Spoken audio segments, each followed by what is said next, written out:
Buenas noches, queridos hermanos. Vamos a darle lugar a la media hora sobre esta enseñanza de teología. Y ya estamos en el capítulo 3. Hemos visto capítulo 1, que trataba de... veamos.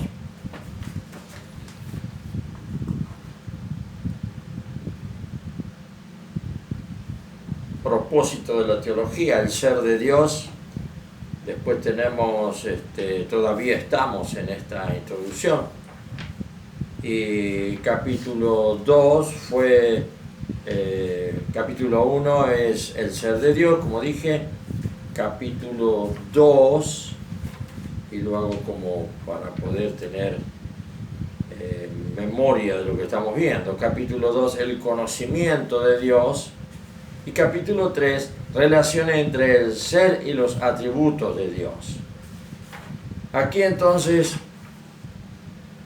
habíamos visto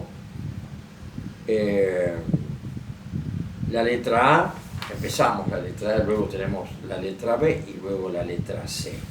Y pasaríamos recién al cuarto capítulo. Vamos a continuar con esto que habíamos visto, el ser de Dios, la letra A. El ser de Dios no admite definición alguna, no podemos definir a Dios. Nuestra mente está totalmente perdida para eso, no tiene posibilidades. Cuando lo intentamos se nos escapa por todos lados, porque no podemos saber si es persona, si no es persona, si es algo que está suelto por las galaxias, alguien quien anda por ahí, con quién anda, qué es lo que hace, no entendemos nada. Esa es la verdad. El ser de Dios entonces no admite definición alguna. ¿Cómo definimos? Podemos definir a Dios porque, claro, vemos el testimonio de la creación y las cosas que son. Nuestra mente se achica, se agacha, pero no podemos... Bueno, pero sabemos que es un ser supremo que anda por ahí. Para definirlo deberíamos buscar un elevado concepto para coordinarlo con Dios y con otros conceptos, señalando las características que fueran aplicables únicamente a Dios. Semejante definición, a la que se le llama genético-sintética, es imposible hacerla con Dios, puesto que no pertenece a una especie de dioses. No podemos aplicarle una genética, si nació o no nació. Se queda descartado. Dios no puede nacer, no. Dios tiene eternidad para atrás y es infinito, así que no podemos definirlo con una genético sintética, como dice acá el texto. Más posible es una definición analítico-descriptiva, que esto sí lo habíamos explicado, que consiste en enumerar las características de una persona o cosa. Entonces le vamos conociendo por lo que se manifiesta en la persona. Y así nos pasa con cualquier persona que podemos decir, bueno, yo le conozco o no le conozco. Conocemos sus características, ¿no? Sus atributos o atribuciones. Si es una persona que no habla o habla muy poco, decimos, tiene este atributo. Es muy parco en su lengua o lenguaje. Muy parco quiere decir pocas palabras, y entonces siempre guarda el misterio, no sabes quién es. Entonces también tenemos eso de que podemos conocer a las personas por sus atributos. Eso sería el conocimiento analítico descriptivo que le podemos correr a Dios también, como para llegar a intentar conocerlo a Él, que consiste en enumerar las características de una persona o cosa. Dios es una persona. Vamos a ver si llegamos a eso. Sin embargo, esto también nos deja sin la esencia del ser, pues es llegar al ser por los atributos. Entonces, por los atributos, ¿cómo nos damos cuenta? Este ser existe. ¿Por qué?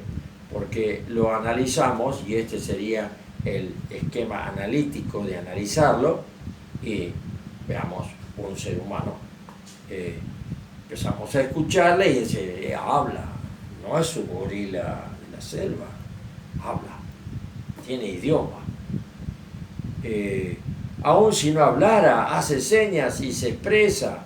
No entendemos bien qué quiere decir, pero se detiene y hace señales de que, bueno, está privado de poder pronunciar algo, quedó mudo de un susto, un pánico.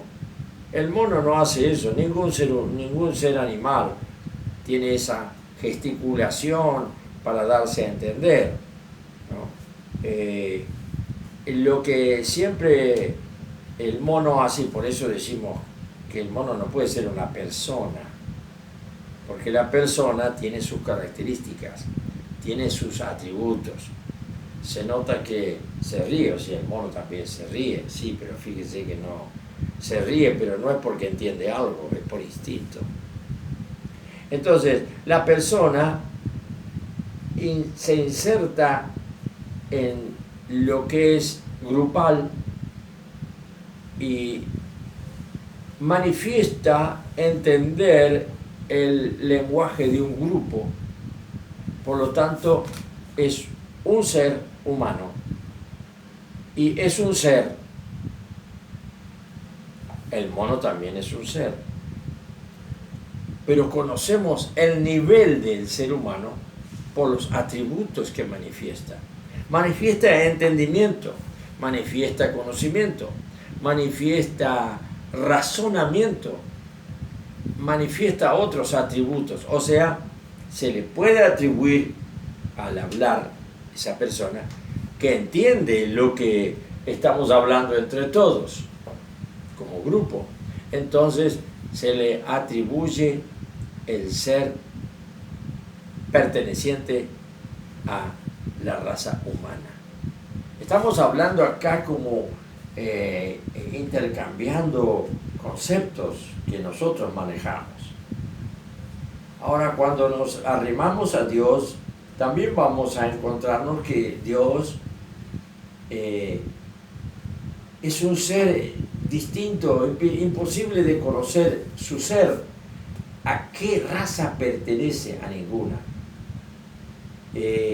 ¿Es un Dios de la genética de los dioses? No, no tiene genética. Entonces, ¿qué hacemos con Dios? ¿Dónde está Dios?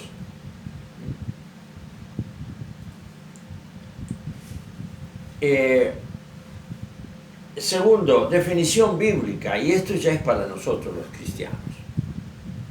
Es lo que nos da el acierto. Todas aquellas personas que dicen y hablan de Dios y no lo han conocido a través de su revelación, y que Él tuvo esa gracia de darse a conocer con fulano, conmigo, contigo, y que has recibido de pronto un rayo de luz, creíste, recibiste la gracia de la vida de Dios. Es un tremendo don de gracia. Luego la vida se transforma en luz en tu andar, automáticamente. Esa vida que te dio Dios es justamente para que puedas ubicarte delante de Él y puedas ahora conocer quién es. Esa vida de Dios por la fe en Jesús, porque Abraham creyó pero no tuvo la vida de Dios. Los profetas creyeron pero no tuvieron la vida de Dios. Sin embargo, el que quedó bajo esa palabra del Señor Jesucristo, todo aquel que cree en mí, yo le doy vida y le resucitaré en el último día. Basta creer en Jesús, rendirse a sus pies, arrepentirse de los pecados, como todo ser humano, y hay un cambio profundo en nosotros. El que ya tiene esa experiencia vive otra realidad y conceptualiza las cosas de otra manera, lo cual le hace tan diferente al que no le ha sucedido esto, que el que no le ha sucedido esto vive buscando cómo entender lo inentendible. Ahora nosotros hemos recibido por esa tarjeta de crédito que es la fe. La aceptamos, la pasamos por la máquina, ahí queda grabado, salen los datos, yo salgo como escogido y el cajero ficha todo. Y como yo con mi tarjeta, vamos a aplicar algo para que lo entendamos, voy al cajero, pongo mi tarjeta de crédito. ¿Qué inteligencia toma los datos? Ah, ahí está todo ya armado. Yo con mi tarjeta digo, uy, no me paga. Y la pregunta es, ¿qué pasa acá? Entonces el que estaba antes en la cola, que hizo todo, ahí se fue, me dice de allá, no hay dinero, señor. Ah. Entonces es otra la razón. Pero todo saltó allí y la información salió en cuanto a que yo arrimo mi fe a la presencia de Dios, aceptando a Jesucristo, arrepentido de mis pecados, se activa el cajero y salta el dinero. ¿Cuál es el dinero? La vida de Dios. Ahora tengo vida de Dios. Ahora puedo disponer de ese capital. ¿Y qué me hace esa vida de Dios? Y ahora me hace ver, ¿qué me hace ver? Que puedo comprarme esto, que puedo comprarme lo otro, que puedo hacer así, así, y puedo tener un momento de conversación con Dios, y que ahora Dios es una persona humana en quien he creído que este ser humano es Dios, Jesús de Nazaret, sencillo, y produjo el milagro adentro. Yo entro a andar de otra manera. Me voy a las Escrituras, me busco un consejero que me orienta y al poco tiempo soy alguien que comienza a entender. Y así es. Casos de personas que vienen buscando a la iglesia, atraídos por alguien, no entienden nada, vienen de un mundo cero de entendimiento espiritual, pero vienen y no saben por qué. Bueno, es muy probable que sea un elegido, necesita su tiempo para ser acondicionado, necesita que haga los trámites para una tarjeta de crédito. Y esos trámites son justamente el venir, recibir explicaciones, contestar a las preguntas. ¿Y cuáles son las preguntas? Y vos vas a tener que, no lo hagas en público, confesar interiormente tus pecados, hablando con el Señor. No entiende nada. Pero si llega a hacerlo es porque creyó. Y cuando creyó y lo hizo, del cajero saltó el dinero. Valga esta ilustración para que no estemos más al alcance del entendimiento de las cosas de Dios. Así después, con esa vida, nosotros ¿qué hacemos? Con esa vida empezamos. Lo que vemos, lo comprendemos. ¿Por qué? Porque la vida de Cristo, del Señor Jesús, es la luz de los hombres. Ahora somos luz del mundo.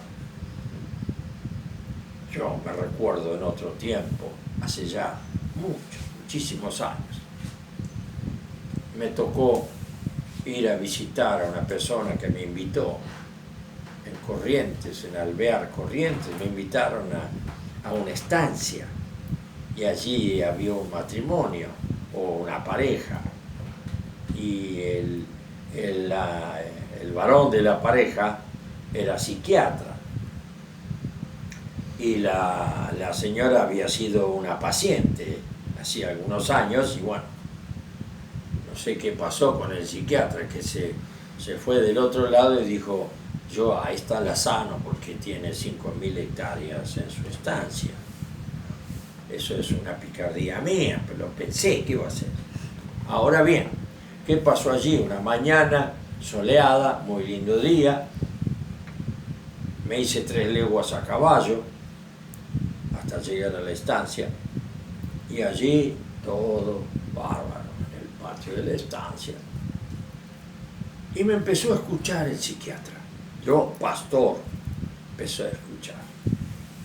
Y lo pasé por un montón de caminos hasta llegarle al punto neurálgico, en donde solo faltaba que él dijera, sí, acepto a Jesús como el único Señor y Salvador. Como rendido a la palabra que había recibido. Yo esperaba eso, con una expectativa. ¿Saben qué me dijo?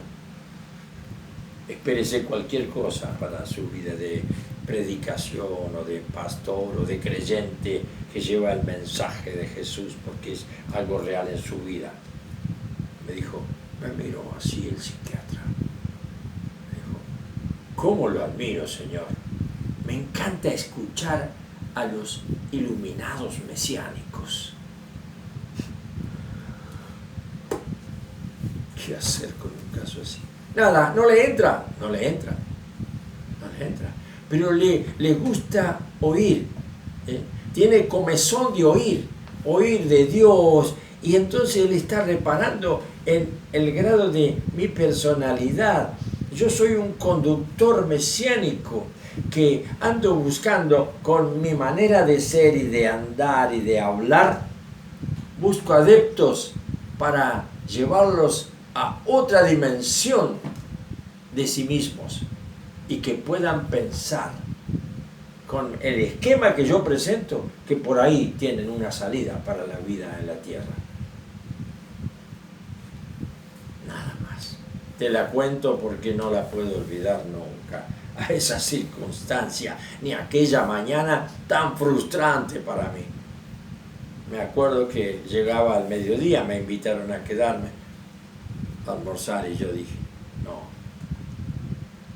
Ensillé mi caballo y me volví a Panchocué, que era el lugar donde tenía 20 hectáreas prestadas para un hogar de drogadictos. Si te interesa más, mándame la pregunta por las anotaciones y podemos conversar sobre una historia.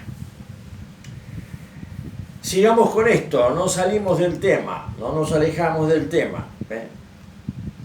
La definición bíblica. La Biblia nunca presenta un concepto abstracto de Dios, sino lo describe como el Dios viviente, que entra en relaciones con sus criaturas pensantes, las cuales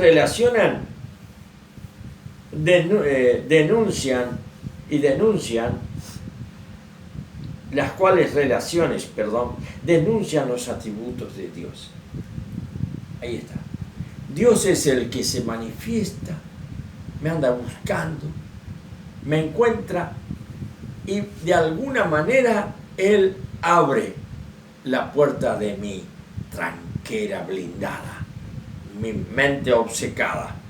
Pero como estoy elegido, Él sabe cómo tiene que hacerlo. Dios es infinitamente poderoso y ha tenido que usar ese poder infinito para tocar la mente mía, la tuya y de todos aquellos que hemos creído en su Hijo Jesucristo. ¿Y qué ha hecho? Le abrió el cerebro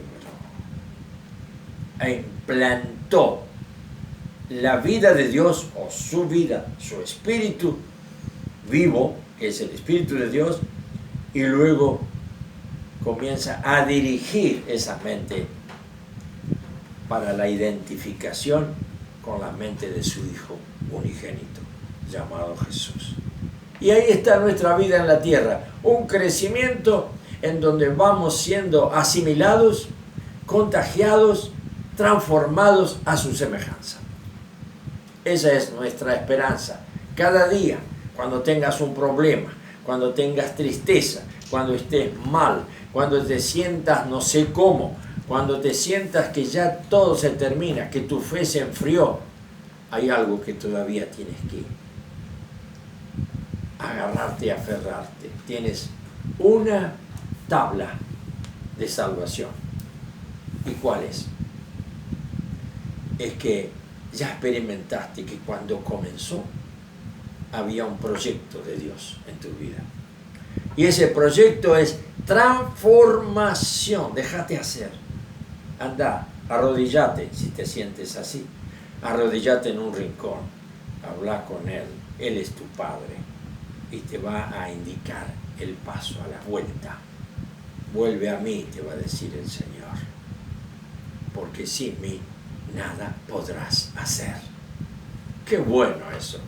Siempre Él tiene un recurso para que yo no me bloquee y me quede sin ese proceso de que día tras día, pase lo que pase, sufra lo que sufra, Él no se detiene en su obra de transformación, porque si bien nos hizo nacer a la vida de Dios, Él quiere que ahora maduremos y seamos igual que el unigénito.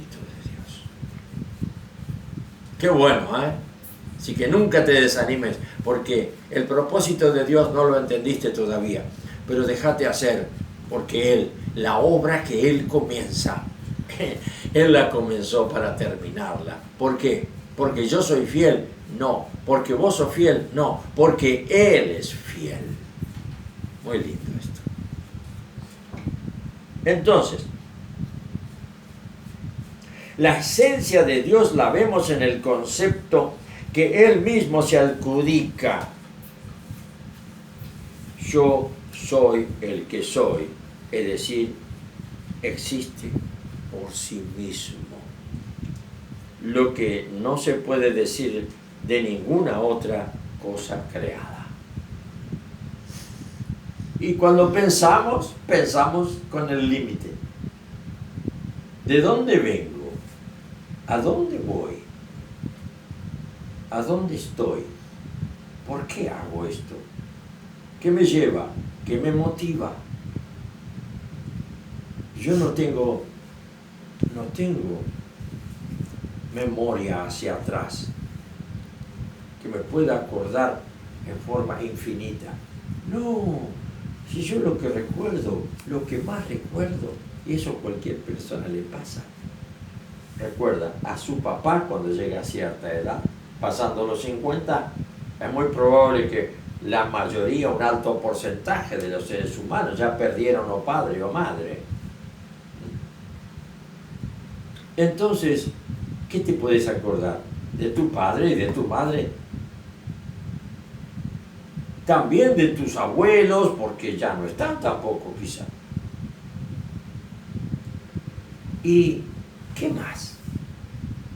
A tus bisabuelos, ¿los conociste a tus bisabuelos? Te felicito si conociste a un bisabuelo o a una bisabuela. Te felicito. Son muy pocos y contados los que pueden decir, mi memoria llega hasta allá. Eso ya te lo dice la historia que te cuentan otros. ¿Cuántos son los que creen en San Martín y no pueden creer en Jesús? ¿No te parece? ¿No te parece eso ridículo?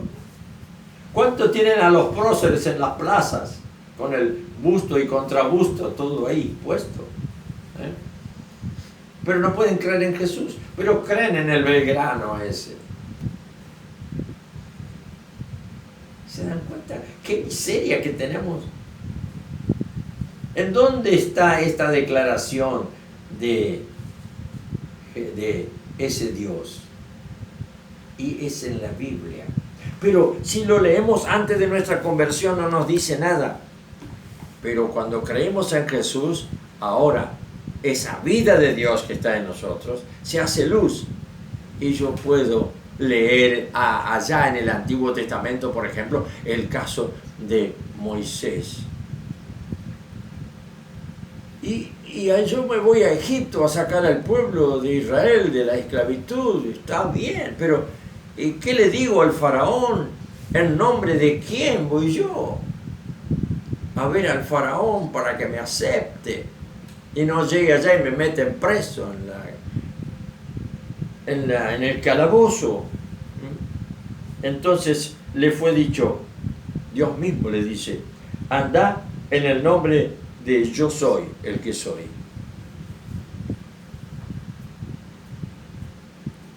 Yo soy. Yo no puedo cambiar mi propia identidad. Yo soy el que soy. Siempre soy el que soy. No tengo pasado, no tengo futuro, solo tengo un presente eterno, en donde yo todo lo hago y lo veo ahora. Por eso encontramos que Dios es y existe por sí mismo, lo que no se puede decir de ninguna cosa creada. Pero la más clara definición de su esencia está en Juan 4:24. Dios es espíritu con mayúscula, y los que le adoran deben hacerlo en espíritu con mayúscula y en verdad. Si no has recibido su Espíritu Santo, no le puedes adorar. Puedes hacer una gesticulación religiosa, ponerte de rodillas, te haces 2 o 3 cruces. ¿Qué más? No sé lo que podrías hacer. Hablar y conversar, toda esa superchería. Fíjense cómo aparece un actor haciendo el Padre Nuestro para que pase mejor y se dé en el Mundial que gane Argentina. Y es una barrabasada, ¿no? Yo como cristiano la sufro. Cualquier cristiano sufre esa especie de arrojo y menosprecio por las cosas, ¿no? Casi profanación. Entonces, ¿qué podemos avanzar con esto? Que con el Espíritu que está en mí, que yo he recibido, puedo ir adelante. Ahora, ¿qué dice el apóstol Pablo? No apaguen el Espíritu. Porque si apagan el Espíritu, se acabó todo y vuelven a cero. Y van a empezar otra vez a pensar y van a caer en ese pozo en donde el pensamiento es negro. ¿Cuál va a ser ese pensamiento? Me parece que yo viví una ilusión de todo esto. Me parece que todo esto es una farsa. Me parece que no, ahí el Espíritu Santo te va a saltar de adentro. No, yo sé en quién he creído. Basta, me clavo.